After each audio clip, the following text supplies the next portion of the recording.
नमस्कार विद्यार्थियों। आज की इस कक्षा में हम स्नेहबंध कहानी के सारांश पर बातचीत करेंगे। स्नेहबंध कहानी की लेखिका हैं श्रीमती मालती जोशी। यह भारतीय परिवार, उनके संस्कारों, परंपराओं और उस पर आधुनिकता के बढ़ते प्रभाव पर लिखी गई कहानी है। स्नेहबंध कहानी का संपूर्ण घटनाक्रम मीता और उसकी सास के संबंधों पर आधारित है। यदाकदा हम देखते हैं कि व्यक्ति विशेष के संबंध में जो हम एक दो बार मिलने से ही उसके बारे में जो धारणा हम बना लेते हैं, उससे छुटकारा पाना काफ़ी कठिन होता है। मीता का आचरण, उसका रहन सहन, उसके संस्कार जो हैं मध्य वर्गीय संस्कारों से मेल नहीं खाते हैं। यही बात मीता और बहू के मध्य एक दीवार बनकर खड़ा हो जाती है। मीता जब पहली बार अपनी सास से मिलती है तो वह आधुनिक वेशभूषा में है। उसके बाल छोटे छोटे कटे हुए हैं और वह जीन्स टी शर्ट पहन रखी है। मीता की सास यह देखकर ही स्तब्ध रह जाती है और वह अपने पति से कहती है कि चलिए और बहू का मुआयना कर लीजिए। बहू के आने पर उसका सहज सबसे बातें करना, हंसी मजाक करना और सास के बच्चों को मोटूमल कह देना सास को पसंद नहीं आता है। वह सोचती है कि मेरे बच्चों को मोटूमल कहने का हक इसे किसने दिया। यही सब बातें उन दोनों के संबंधों को सहज नहीं होने देती हैं। सास की हठधर्मिता विशेष रूप से संबंधों को सहज रूप से बनने में बाधा उत्पन्न करती है, जबकि मीता की तरफ से ऐसा कोई हठधर्मिता कहानी में स्पष्ट नजर नहीं आती है। मीता के प्रति पति ध्रुव और देवर शिव को अपनी माँ का मीता के प्रति ऐसा व्यवहार खलता है।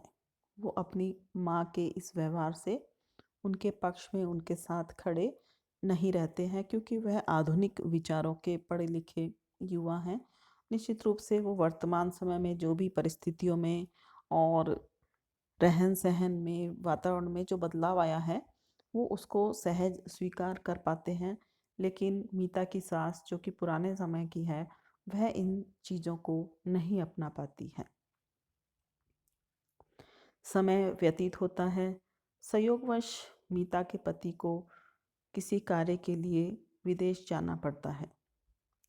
ससुर के आग्रह करने पर भी वह पति के साथ विदेश नहीं जाती है, क्योंकि उसके साथ जाने से अनावश्यक रूप से धन का व्यय होगा।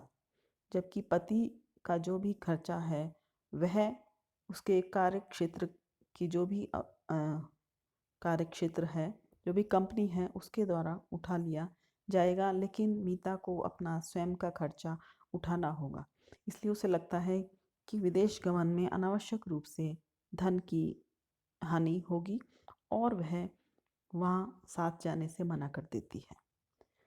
हम यह देखते हैं कि पति की अनुपस्थिति में वह अपने घर के दायित्व के प्रति पूर्ण रूप से जागरूक हो जाती है। सभी के साथ वह स्नेहपूर्ण व्यवहार करती है। मायके में जब मीता को अपने ससुर की बीमारी का पता चलता है तो वह अस्पताल जाकर उनकी तत्परता से सेवा करती है। यहाँ आकर मीता और उसकी सास के जो भी पुराने संबंध हैं उनमें बदलाव आने लगता है। मीता का स्नेहपूर्ण और सेवा भाव का जो रूप है, उसे देखकर उसकी सास प्रभावित होती है और उसे अपने पुरानी जो विचारधारा है वो उसे बदलने पर मजबूर हो जाती है। इसके पश्चात मीता की सास उसे अपनी बेटी के रूप में देखने लगती है। इस प्रकार से